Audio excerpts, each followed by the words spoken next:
I just point to the logo on my chest and tell them, Slendy, ego, Slendy, ego, Slendy, ego, Slendy, hey. Hit it up hard, hit it with a strike. From the national anthem to the bottom of the night. I'm in Slendy, ego, Slendy, ego, Slendy, ego, Slendy, hey. You already know what's up.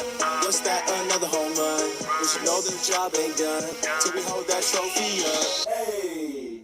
What's up, everybody? Welcome to episode 356 of the Talking Friars podcast and YouTube show. Ben Fadden with you here, March 7th, 2023. A World Baseball Classic preview show for you guys today. Padres style. So Padres fans, everything that you need to know about who is participating in the Padres organization in this WBC. When are these games? When are the first games for these teams? The Juan Soto stuff, injury update there. And then we can talk a little bit about what happened today. Padres, Angels. Padres lost 5-4 to the Angels. Let's start there because I'll wait for some people to get in here and then we can get to the WBC talk. So 5-4, Lugo got the start for the Padres today. He got a double play to end the first, 3 straight strikeouts to end the second after allowing a double, I believe, to start that inning to, I think it was Joe Adell. And then he got a strikeout to end the third inning of work with 2 runners on base, first and second. So I liked what I saw out of Lugo. And post game, he seemed to be more comfortable with the pitch clock now that he's been able to work with it in a game situation now for a few times now. I think this is like his third or fourth start. I think third start. I think I'm right on that. I think it's his third start. That was today. Adrian Morejon came in after Lugo. He had a little rough stretch there. Baez, I think, came in after Lugo, but Morejon pitched in this game. And the 7th inning really struggled. 2 hits that he allowed to left, a hit to right, and then after that, with the bases loaded, had a hit by pitch.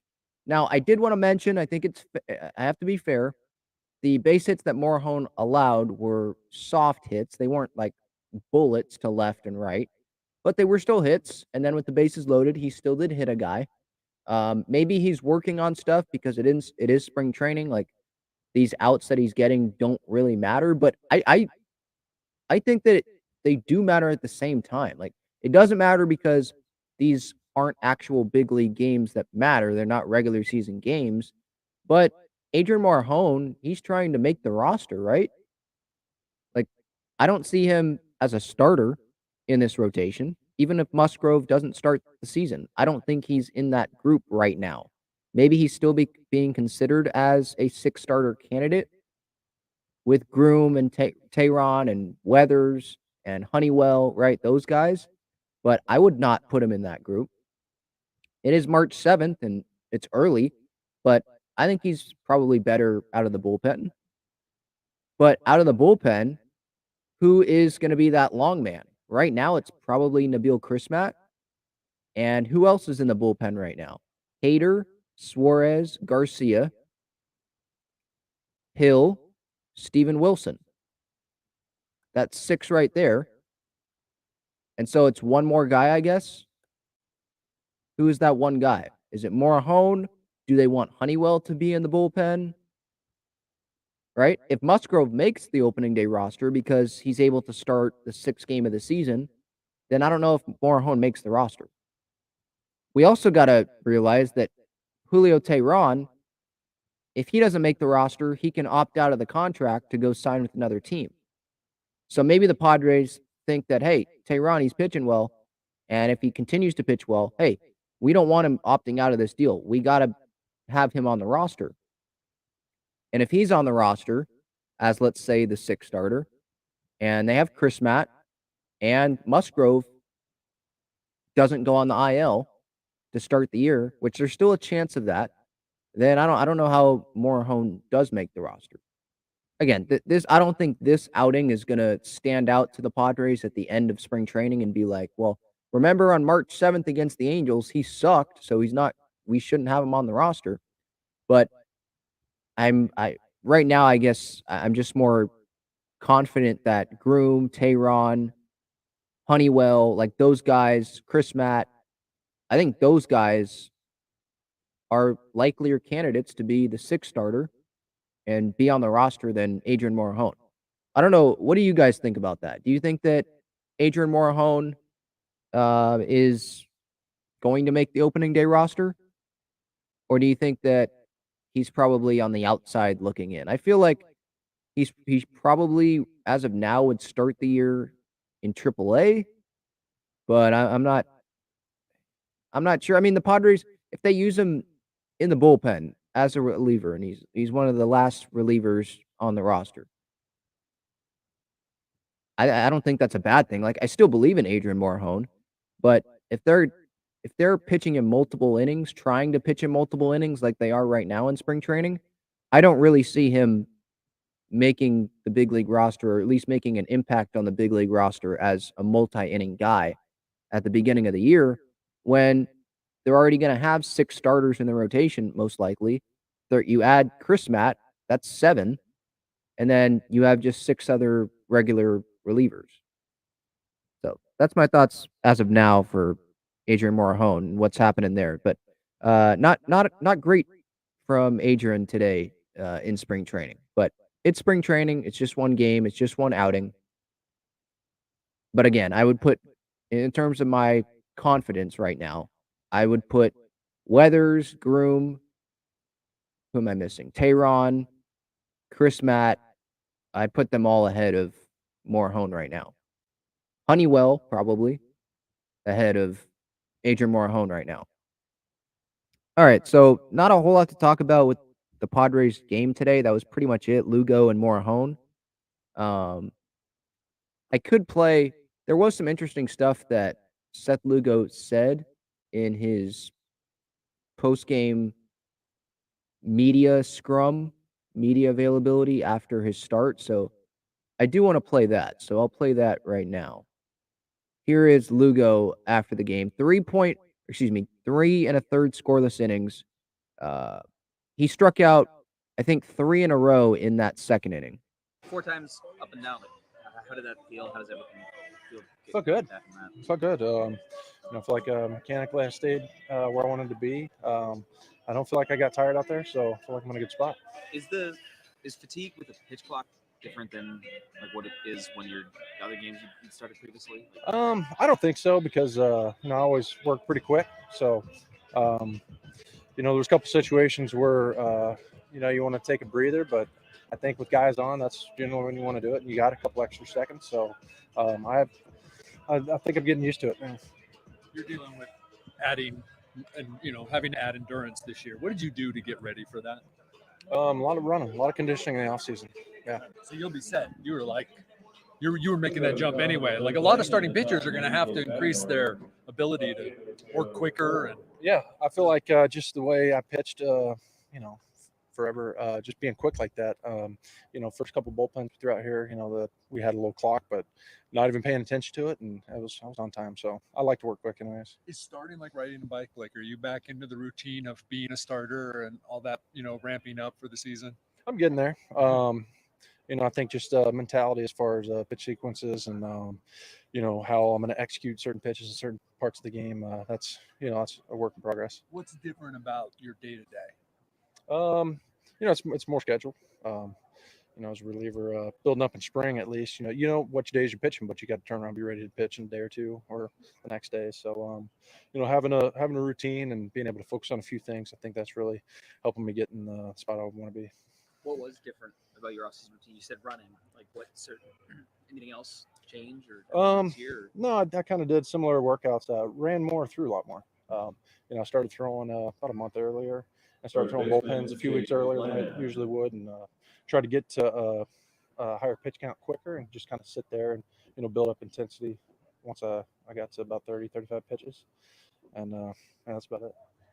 That's interesting. So Lugo, he was coming in, obviously, from the Mets, not as a starter. Last time he started consistently was 2017, 2018. That's a long time ago. And so he's had a lot of time as a reliever and not having to be built up as a starter going into spring trainings. And so now having to totally change that approach. I think a 6-man rotation will help, or maybe it would hurt Lugo a little bit because maybe he wants to pitch every 5th day more consistently instead of every 6th day, at least to start the year. Maybe he wants to pitch every 5th day, but it seems like they're going with a 6-man rotation just to help guys with their arms and preserve Darvish and Snell, because that did work last year. The 6-man did work for a portion of the season, and then they decided to go to a 5-man. I think Gore kind of got hurt, right? Clevenger was dealing with some injuries. It just worked better to go to a 5. Once the starters, they were all built up to whatever they were going to get to in the season, and you save the innings at that point, right? And I think that's probably what the Padres are trying to do again this season. So just more running from Lugo, I guess, this offseason. More running, throwing earlier, and like he said, getting to, going into spring training, getting to that like 35 pitch amount, and not just throwing 35 pitches, but once he gets to 35, then increasing the intensity on those pitches. And now he has built up to more than that. I think the Padres pitchers now are at over 50. I think that's where Martinez is, because he has to be ready for obviously the World Baseball Classic, which we'll get to here in a second. But some interesting stuff there from Seth. Like I've said previously, I don't think Seth Lugo is going to last the whole season as a starting pitcher. He just hasn't done it in a long time, and they're not going to go with the 6-man rotation the entire year. That's not going to happen. So, assuming health, Darvish, Musgrove, Snell, they're going to be in it. Michael Wacha is going to be in it. He didn't come here to be a reliever. And so it comes down to Martinez or Lugo. Who do you trust more to be that 5th starter to last the whole season? I trust Nick Martinez more than Seth Lugo. Maybe that's because I've seen Nick Martinez pitch. I saw him pitch last year and saw him have success as a starter before he went to the bullpen. But that's just how I view it. I think that Martinez, he has more of a track record as a starter as well. And like Lugo, both can be effective out of the bullpen, but Martinez is usually, he's like effective as a multi-inning guy out of the bullpen, where I think Lugo, he can be effective as a single inning guy, 7th, 8th, even 9th inning. He did that with the Mets. He can do that if the Padres need him to. So maybe Lugo doesn't last, not because of his performance in the rotation, but because they think he'll be better as a reliever than Nick Martinez will. And I think that'll just be on kind of the eye test. Obviously, they'll have some numbers, advanced numbers that they'll look at. But there's going to be a lot of different conversations, obviously, with the coaching staff, the players, how they feel. And I'll be interested to see, when do they go from a 6-man to the regular 5? And who is it that gets kicked out of the rotation? I mean, a trade could happen too. We know Preller can just make a trade that we're not even thinking about and go get, a Corbin Burns or something like that. And obviously, Lugo would go to the bullpen. That would mean Martinez would probably go to the bullpen as well if they're just going to have a 5-man. And then it's Darvish, Burns, Snell, Wacha. Who am I forgetting? Darvish, Snell, Musgrove, Wacha, Burns. Like, that would be the 5. So maybe this situation gets solved. I mean, an injury could happen as well. And then we know the 5 instead of the 6 because someone in the rotation got hurt. We obviously hope that doesn't happen. Right now, the Padres are already dealing with that. But at the start of the year, I don't think it's that big of a deal that Musgrove might miss a start or 2 to start the year. I'm not counting him out because he's working his butt off to get back, but I want him to be ready when he comes back. I don't want him forcing it, coming back early. I think the Padres, they have the depth at the beginning of the year. And then if Tehran doesn't make the team, he's gone. So that there goes one option probably, right? And then we'll see what happens with Morahone. We'll see what happens with Weathers. When they get down to AAA, if they don't make the team, how do they pitch? If they don't pitch well, then maybe that narrows down the depth that the Padres have, or at least the depth that the Padres are confident in. The depth the Padres are confident in. Maybe that lessens, right? That decreases the amount of guys as the season goes on, because it's not just a month sample size in spring training. It's now turned into 3 months, a month in spring training, 2 months in El Paso, right? So we'll see what happens there. Looking at the chat here, Irie asked, do you think, honestly, if Merrill shows he's ready, that he will become trade bait for Brian Reynolds or someone along those lines? I mean, we have enough shortstops to last 10 years, to last us 10 years. Yeah, I get your point about the shortstops. I don't think the Padres want to trade Jackson Merrill. And I don't think they want to trade Jackson Merrill for Brian Reynolds. Is Brian Reynolds someone that's going to take you over the top? Like, is he going to give you more impact, like in postseason games, than Corbin Burns, let's say? Like, would you rather have would you rather have Brian Reynolds or would you rather have Corbin Burns? I guess that's a question the Padres have to ask too, right? I don't want to give up Merrill anyway. I'd be willing to give him up for Burns probably, but I don't want to give him up for Brian Reynolds. I mean, I like where the outfield is at. Now, 3 months down the line, if someone gets hurt or the outfield is underperforming, then we can have that conversation again. But right now, I'm riding with Grisham in center. I'm riding with Tatis and Soto. And hopefully the outfield depth ends up being good enough. I don't want to trade Jackson Merrill this early. And that's not me going against my previous thoughts of, well, hey, Ben, didn't you say a month ago or whenever that this team's trying to go all in? So, yeah, you trade Jackson Merrill if the trade warrants it. Like, you're trying to go all in, so keep going all in. I'm not saying, like, that they shouldn't be going all in. I'm saying that I believe in this current group that they're going all in with to start the year.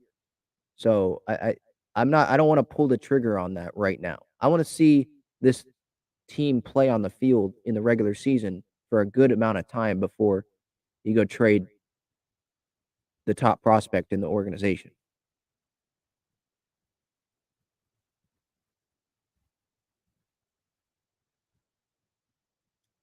Irie says Lugo wants to start and is trying to prove himself as a starter, so very interested to see what he does. His curveball is more nastier than Joe's, so let's see. Well, Lugo's curveball is more nasty than like every pitcher in the big league. His curveball, isn't it like in the 99th percentile for something?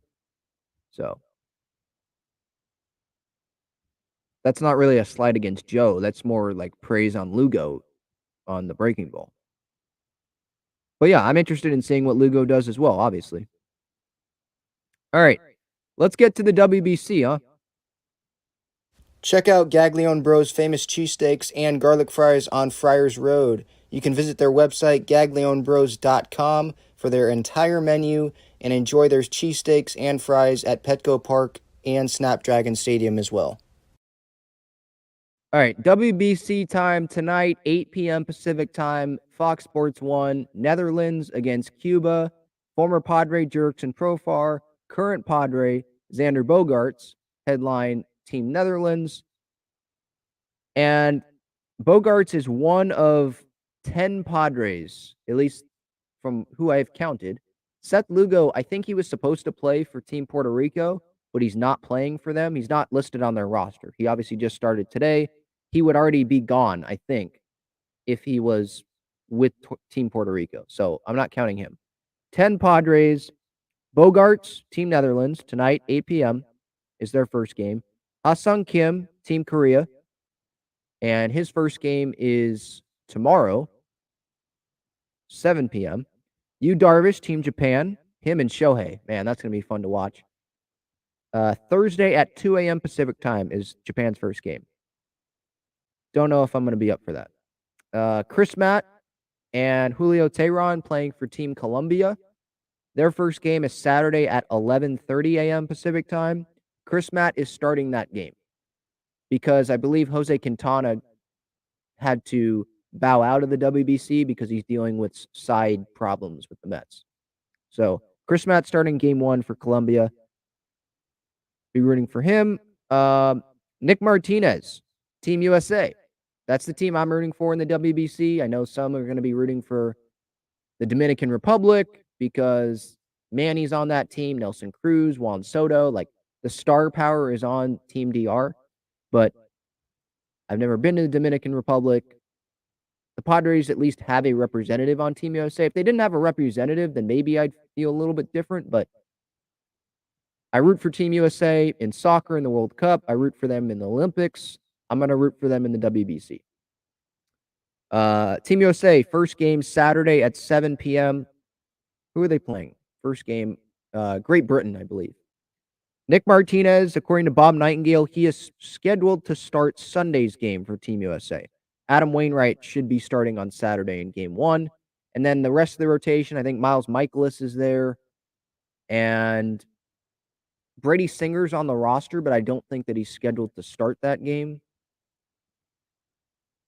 Let me look up here from Bob Nightingale.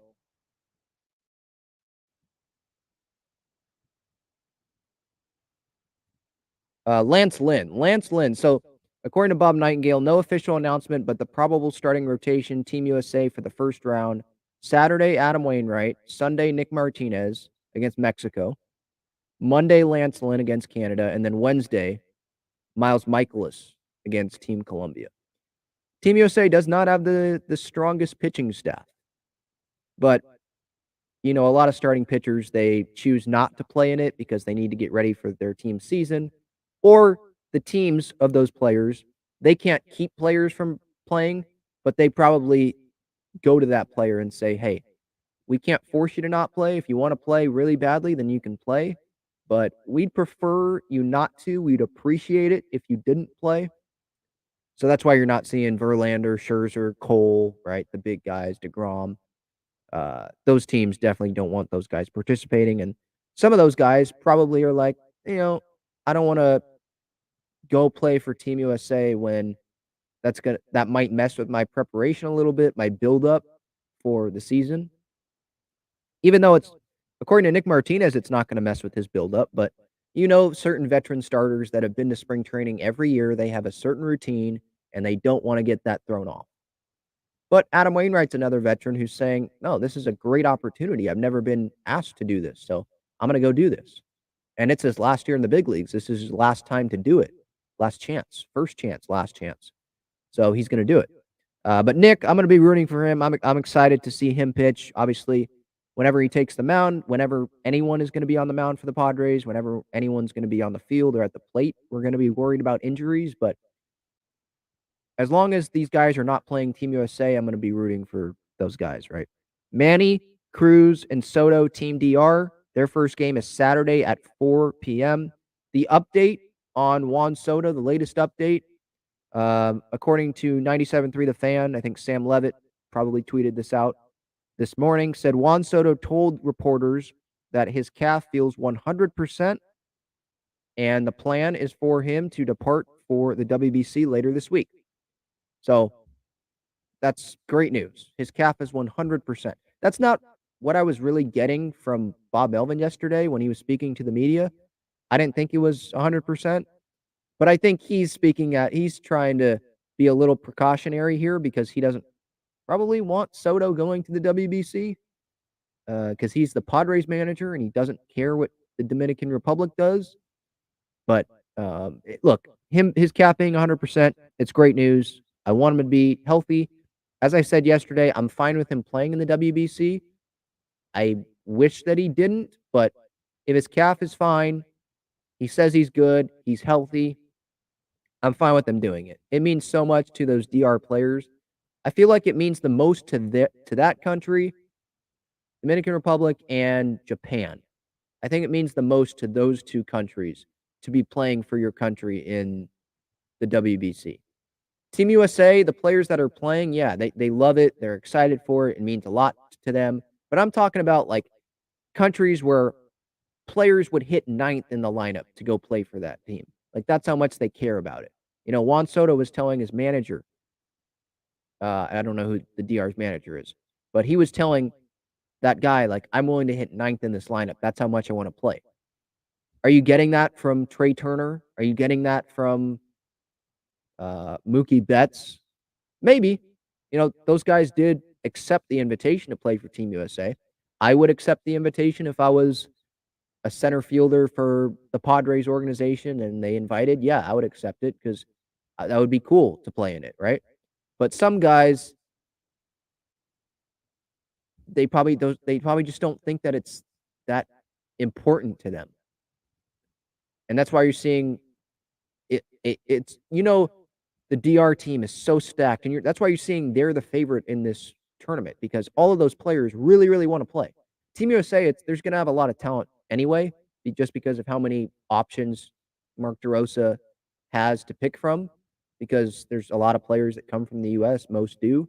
But in terms of like star power, USA stacked, but I feel like the DR, their star players, the eligible star players out of the DR, they like all said yes. Vlad Jr. he said yes, but he had to be held out because of the injury. Where Team USA, all of the star players, they didn't all say yes. I guess that's what my point is, if that makes sense.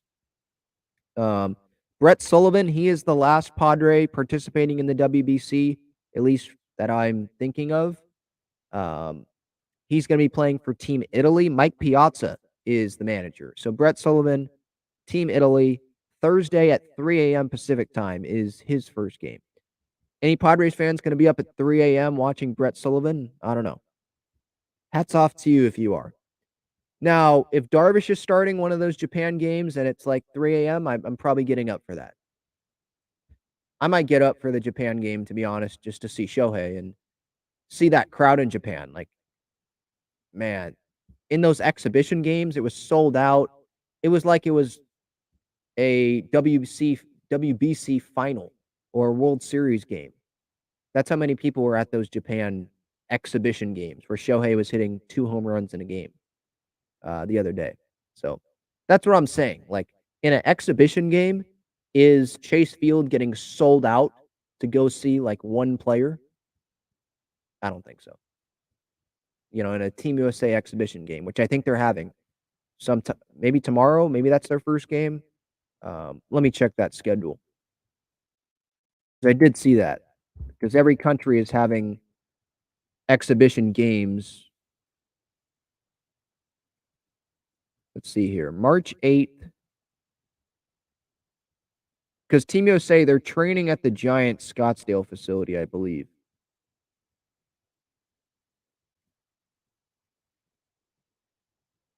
Team USA, yeah.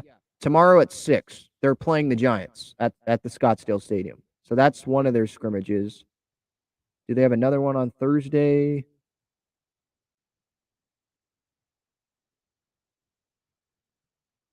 Yes. On Thursday, they play at the Angels facility, Tempe Diablo Stadium. And then the World Baseball Classic, it would have already gotten underway at that time. But like Venezuela's playing the Mets, Colombia's playing the White Sox, Dominican's playing the Twins. Just getting ready, exhibition games. Soto's not going to be playing in those Dominican exhibition games. At least that was the plan earlier in the week. He's going to fly out on Friday. But the good news, like the big Soto update today, his calf, according to him, is 100%. I don't know if that's true.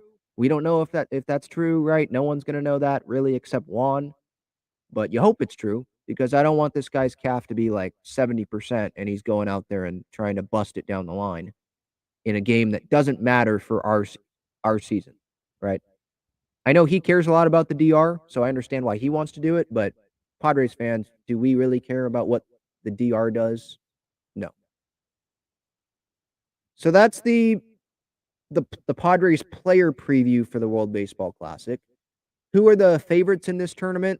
The Dominican Republic and Team USA. Those are the two big the big dogs in the tournament. Not underdogs, but you know what I'm saying. Like, those are the two big teams in the tournament. And then after that, it's probably, I would say, Japan and Venezuela. Venezuela has a lot of quality names. I think Luis Ariz is on that team, Jose Altuve, Miguel Cabrera is on that team. I'm trying to think of, let me pull up their roster. I was looking at it this morning, and there's a lot of big league names. I was surprised by this amount of big league names. I probably shouldn't have been, but I'm not paying attention too much about where these players are from. Pablo Lopez, Jesus Luzardo, this is the Venezuela roster. Martin Perez, Salvador Perez, Altuve Ariz, Eduardo Escobar, Eugenio Suarez, Gleyber Torres, Ronald Acuna Jr., David Peralta, Anthony Santander, Miguel Cabrera. Like, it's pretty stacked. And Japan's roster with Otani and Darvish and Yoshida, and there's another big guy that I think, what's his name? Jung-Ho Lee. I think that's like the big Japan prospect for next year that could be signed by a team. But like Korea, I think they should be mentioned. Netherlands should be mentioned. They have quality talent. Canada is probably in that tier below Venezuela. Puerto Rico is probably in that same group as Canada in terms of like their chances of winning it all. So here's the format. So maybe this would work better if I just shared my screen so you could see the bracket. So in this tournament, March 8th through the 21st, Dominican and U.S., they don't start till the 11th.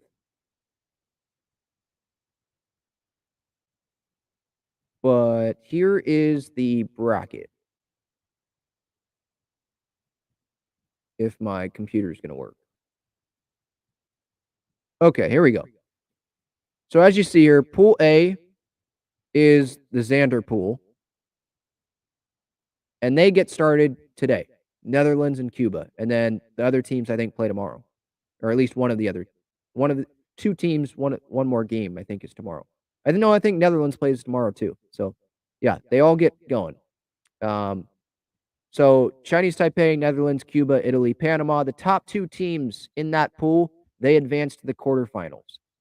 And one of the Pool A teams will play Pool B, or one of the two Pool B teams that makes it out. And then the other team will play the other Pool B team.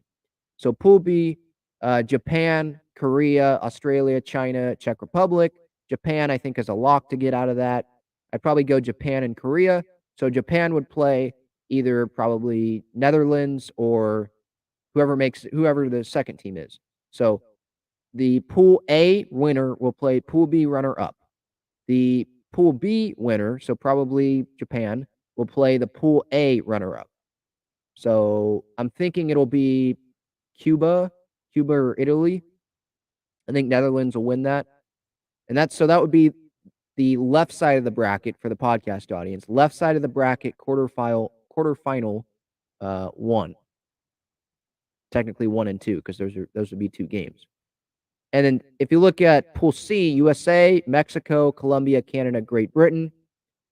USA, I think, is a lock to get out of the pool. If they don't, that's just a failure. And then it's going to come down probably between Mexico, Colombia, and Canada. Great Britain, no shot.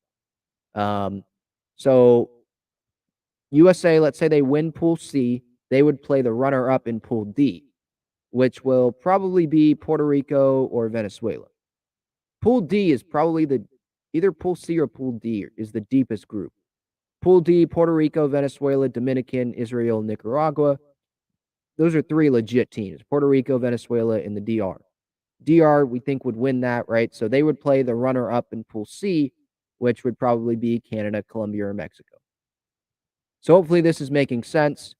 And then after the pool play here, so we go to the quarterfinals. The first quarterfinal, Pool B runner-up, Pool A winner. The winner of that advances to the semis to play the winner of the Pool A runner-up, Pool B winner game.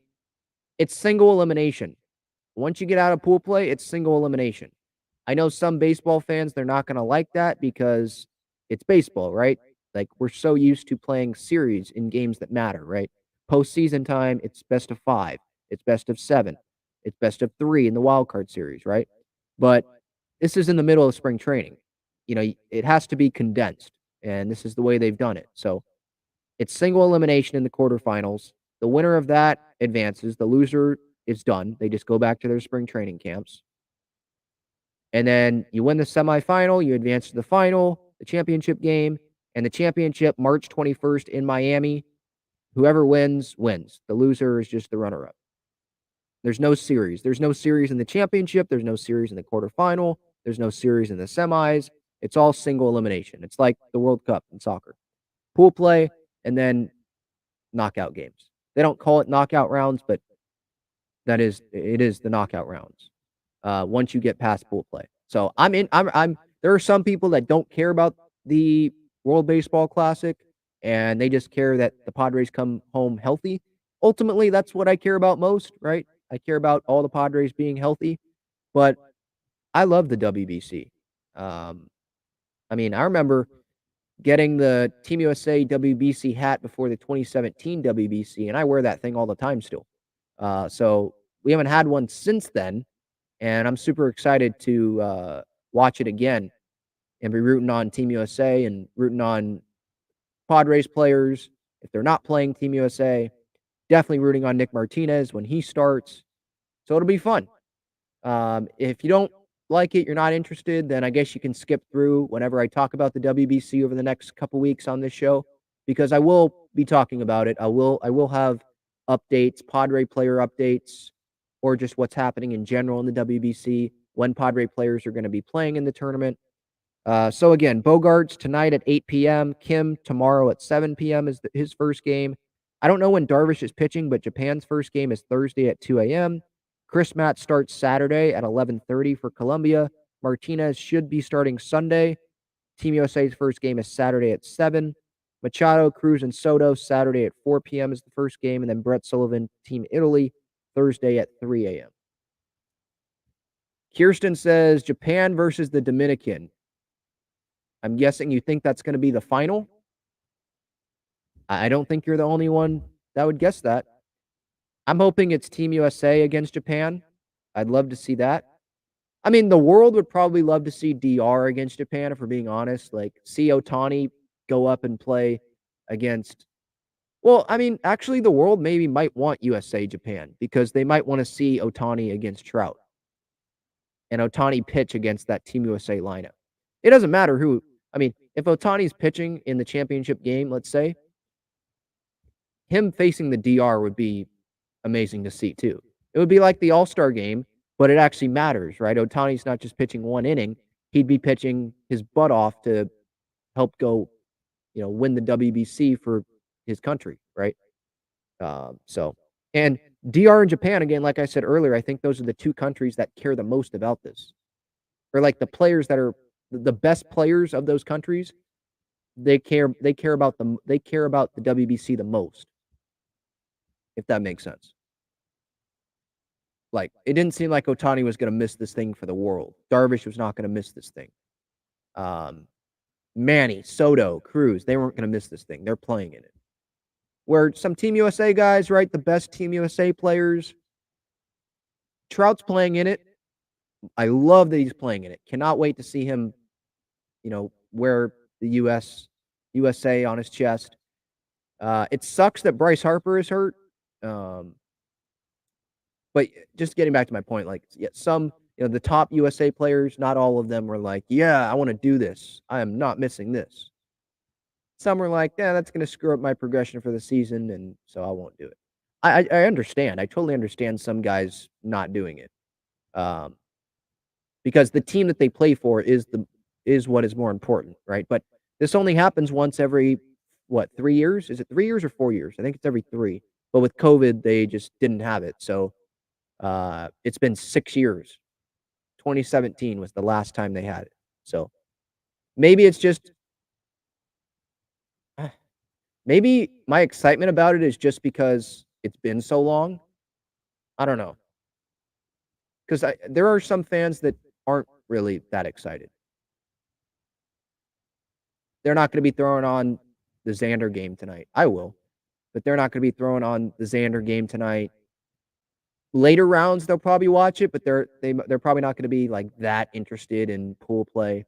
But Team USA, they're playing in prime time here, like 7:00. So, I mean, what else is going on, right?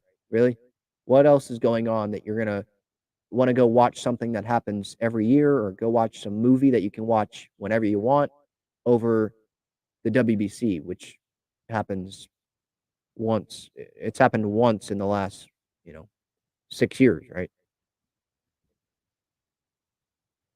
So getting back to the Harper thing. So Harper's out for Team USA because he's dealing with his arm injury, which sucks.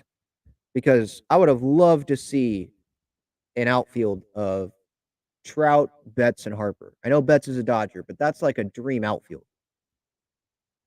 And Betts is, I guess, playing a little bit of second base. But Betts, Trout, and Harper would have been really, really cool to see. And now it's like Kyle Tucker, Mike Trout, and Mookie. Mookie might play some second if McNeil doesn't play. The infield, I think it's Arenado, Trey Turner, Jeff McNeil, and Goldschmidt. Alonso DHing, Realmuto behind the plate. Like it's a lot of talent still. It still could be better if the top players said yes. Really, where it could be better is the pitching staff. I don't know if Nick Martinez expected to have his name called at the beginning of the offseason for the WBC as a starter, but Kershaw couldn't get through, like with his health insurance or something, right? And Kyle Freeland's not on the roster, I don't think, anymore. And Nestor Cortez had to bow out because of a hamstring. Cole, Verlander, Scherzer, they're not doing it. DeGrom obviously is not doing it. Who are the other big? Musgrove. He got an invitation, I believe. He's not doing it. I'm sure Snell got an invitation. He's not doing it. Who else? Just trying to think. Corbin Burns not doing it. Like a lot of big names for USA, right? Not doing it. Where you look at the DR, you look at their roster, and you have, you look at their pitching staff. Dominican roster here. Let me pull that up.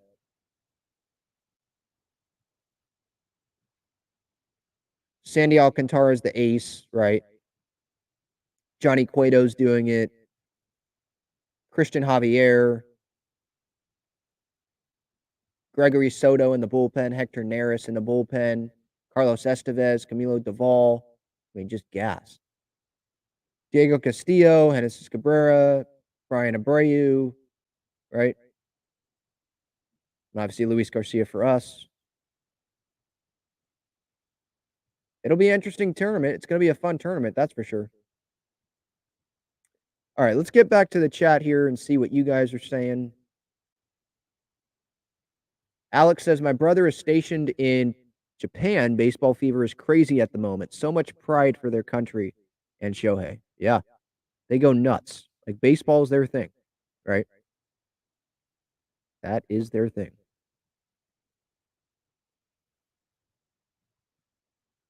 Irie says Darvish is going to be an interesting one with the pitch clock. He's had no practice, but I bet he's practicing on his own time. Yeah, I agree. People are going to say he's had no practice because he hasn't been in the spring training Cactus League games, but he's had practice. I'm sure in all the bullpens that he threw in the offseason, he had the timer there. When he was at Petco, I'm sure Ruben made him have the timer there, the pitch clock. And I'm sure some of the bullpens that he's throwing in Japan having the pitch clock. Obviously, he's not going to have one in games at the WBC, but he's working on it. Trust me. He's not a guy. I don't see him as a guy that would sit there and be like, well, I'm going to the WBC. I don't have to work on the pitch clock. That's great. And when I go back to Peoria, that's the first time I'm ever going to see a clock behind me, behind home plate. Like, no. He's going to prepare. He's a super smart guy.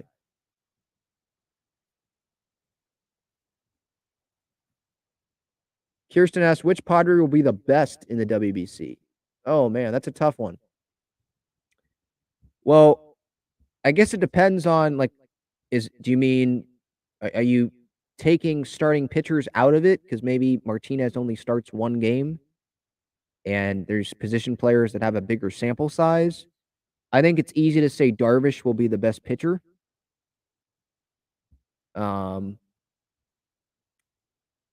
Which Padre will be the best hitter? That's interesting. I want to say Manny. And no, I don't hate Soto. I don't hate Bogarts. Bogarts can do. I mean, maybe I should say Bogarts because I think he's playing in the easiest pool in this World Baseball Classic. But not every game's just pool play. So he is going to. I'm not saying like he wouldn't be able to get a hit off of elite pitching.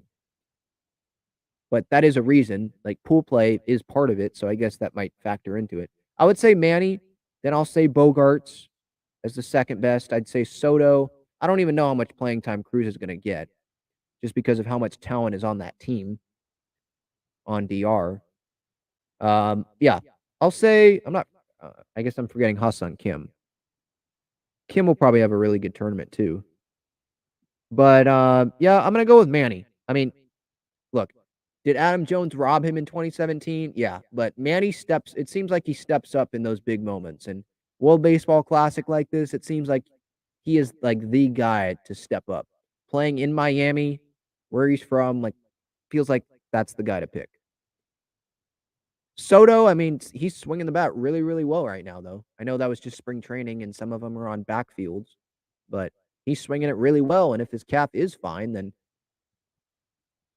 look, it's a hard choice to, Kirsten, right? It's a hard answer, but that's a good thing because there's a lot of talent on this team, right? It's not like we only have one representative. Oh, well, of course it's this guy. No, there's a bunch of stars playing in this tournament for us.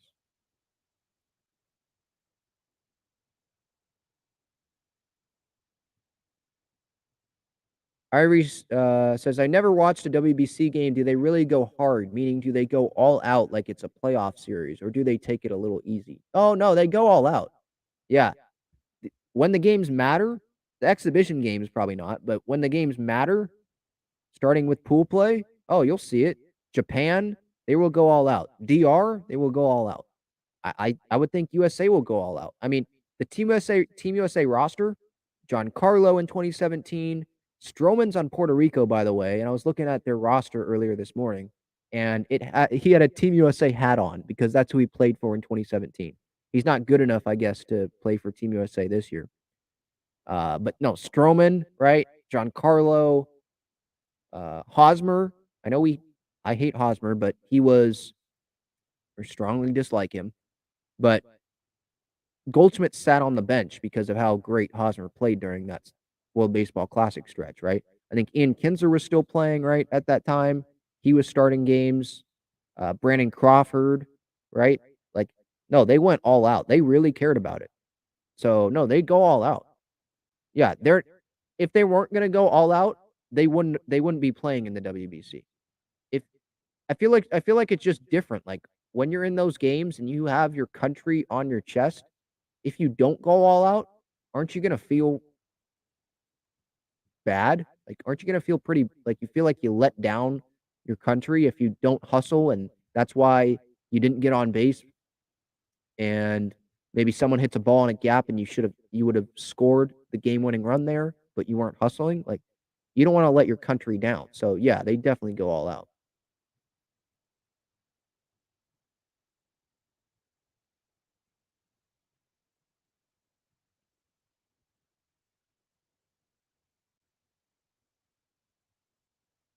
Irie says Manny's going to be the next 3,000 hit, 500 home run player. All he has to do is stay healthy. He's on track already.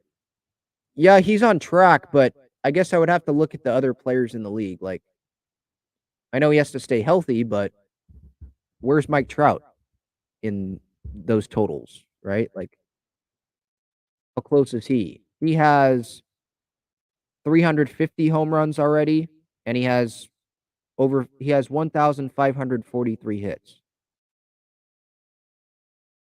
And if you look at Manny, he has about 50 more hits, but he has way less home runs. 283 home runs, Trout has 350. Trout had those like MVP years seems like every year he has an MVP year. For the last 1, 2, 3, 4, 5, 6, 7, 8, 9, 10 of the last 11 seasons, he's placed top 5 at least, or top 8, excuse me, top 8 at least in the MVP, right? So Trout, I think Trout has a better chance than Manny right now. Geez, sorry. If you saw me jump there because of an ad played on Baseball Reference, I was totally not expecting that. Trout's a guy I would throw in there. Who else? I'm just trying to think of some other guys in the league. I don't know where Betts is, but he probably doesn't hit as many home runs as Manny and Trout does. Harper, I would say him, but the injuries, right?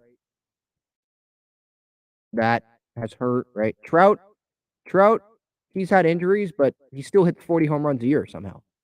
Harper, like last year, 18 home runs. He had an injury. This year, he's not going to have very many because he had an injury.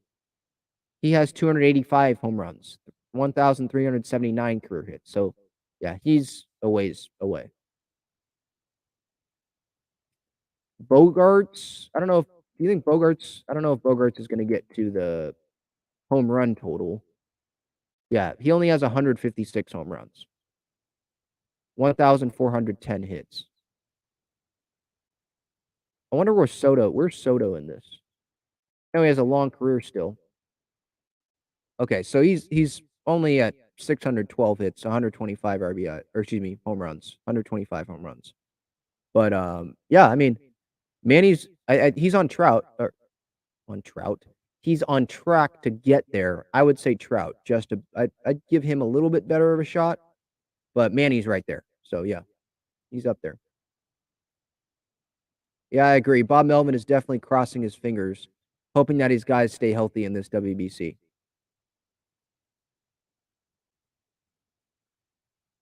Yeah, Pete Alonso could get there, but he's also really young too.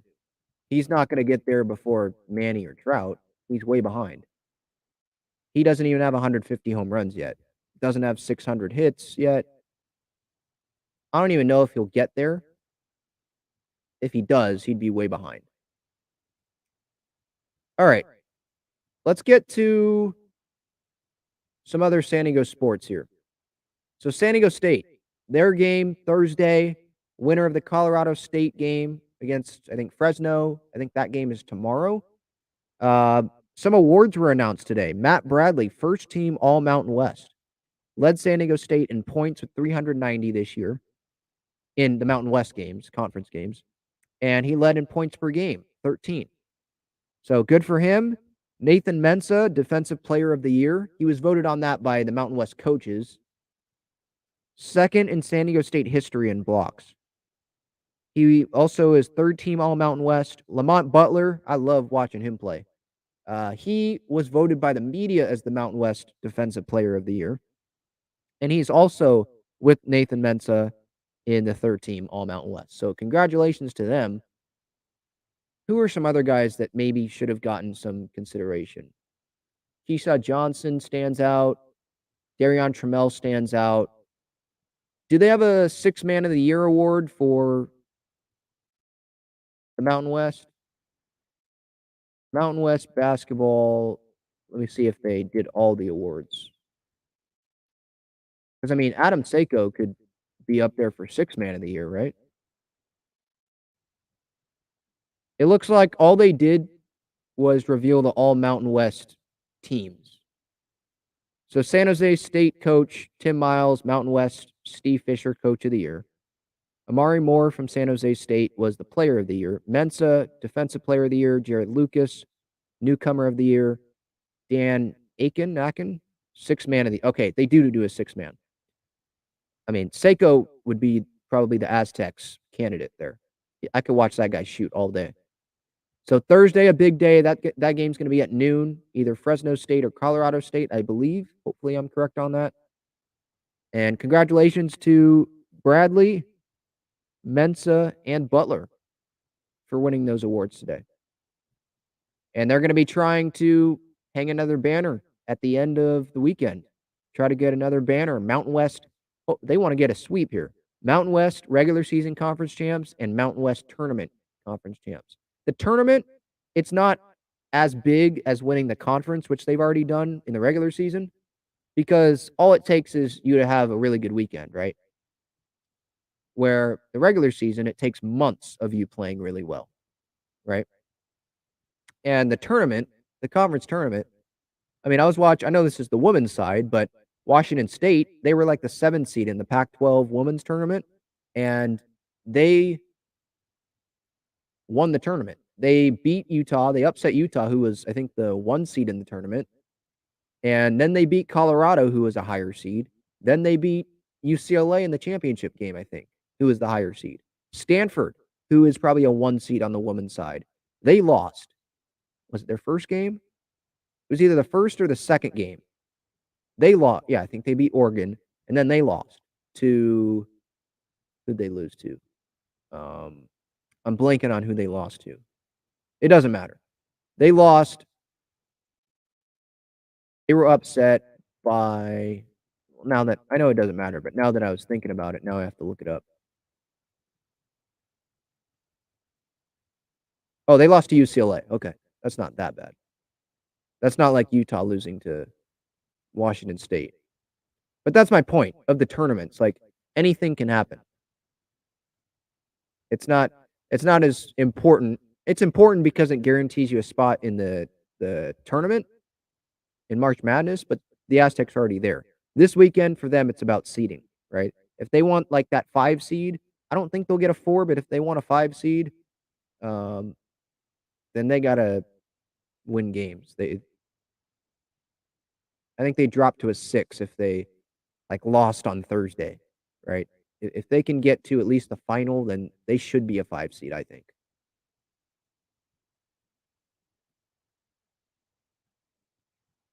Yeah, I did see this, Devin. Wave FC, they're going to be featured in the new FIFA game. Yeah. And it's not just the Wave. It's all NWSL teams. They're all going to be in it. Not all the stadiums, but they're all going to be in it, and then I think 4 stadiums are going to be featured. I don't know if Snapdragon is one of the stadiums, but all of the new kits, they're all in there. So the Wave new kits that I talked about yesterday, they're in there. So yeah, it's cool. They have they have celebrations in there. So the Wave celebration, Jaden Shaw, that she did last year, after she scored the first goal at Snapdragon, they have that in there. They have the Sophia Smith celebration with Portland. So yeah, that's cool. I don't play it, but that is cool to see, obviously, women's sports in the FIFA game.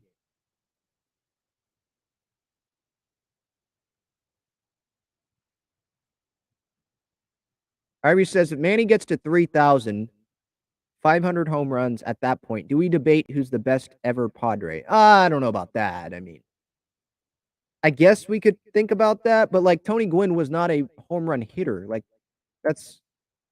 I guess you could say Manny's not a home run hitter, but he's more of a home run hitter than Tony was, right? Tony only had 135 home runs in his career, and it's different. It's a different baseball now. Like Manny, he can hit 30 home runs a year. That's just not who Tony was. Tony wasn't going up there trying to hit home runs. I'm not saying Manny tries to hit home runs all the time, but they were just 2 different hitters. Tony ended up with 3,000, way over 3,000 hits. An OPS, a career OPS of 847. What is Manny's career OPS right now? 833. And I think he has a lower OPS plus right now than Tony did. But yeah, like, look at this. So Manny, how many seasons has he played? He's played 11 years. He has 283 home runs already, right? Tony played 20 years and had 135. Way less home runs in 9 more years already. And how many years is Manny going to play in the big leagues?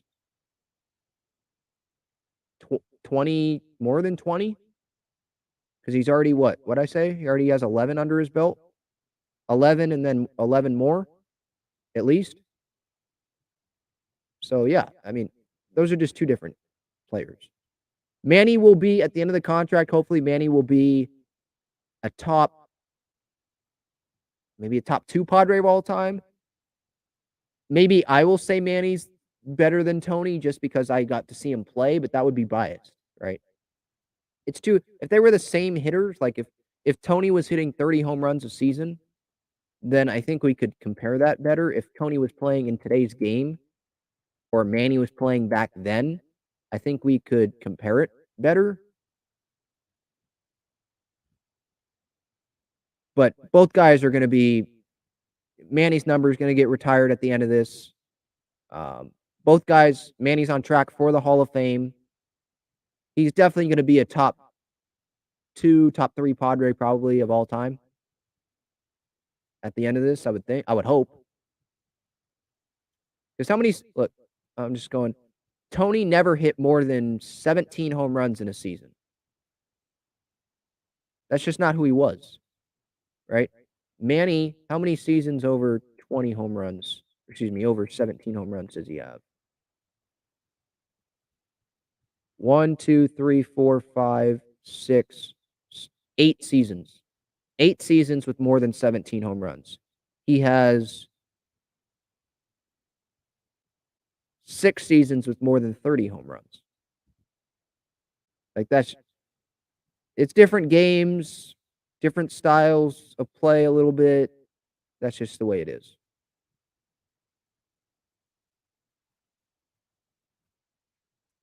Good question from Chris here. Does anyone know if the WBC will be on MLB TV? I don't think it will. They are showing there when you go on the MLB app or MLB.com, they show the WBC games like there, but I think it's not an MLB product. They're probably partners, but I don't know. That's a good question. I think because those are nationally televised games, I don't think they will be on MLB TV. Because let's say it was like an MLB regular season game and it was Padres Giants and it wasn't a Bally game, it was a Fox game or FS1 game only. It wouldn't be on MLB TV because it would be like Fox would own it. So I think Fox owns it. Like these games, they're on FS1 or they're on FS2. Like the early morning games, I think they're on FS2. Or games that are on the same time, the smaller game is on FS2. I don't know if any game's going to be on Fox, maybe the championship or the weekend games at some point. I mean, I hope the U.S. games, they put it on Fox, maybe get a bigger audience. But yeah, I don't think it's on MLB TV. Good question, though. All right, that's going to do it. Talking Friars episode 356. Are you excited for the WBC like I am? If you are, let me know. Who do you think is going to win? Let me know in the comments on YouTube or on social media at Talking Friars, Twitter, and Instagram. Thank you, everyone, for tuning in here. March 7th, 2023. Have a great night. Go Padres. See you later.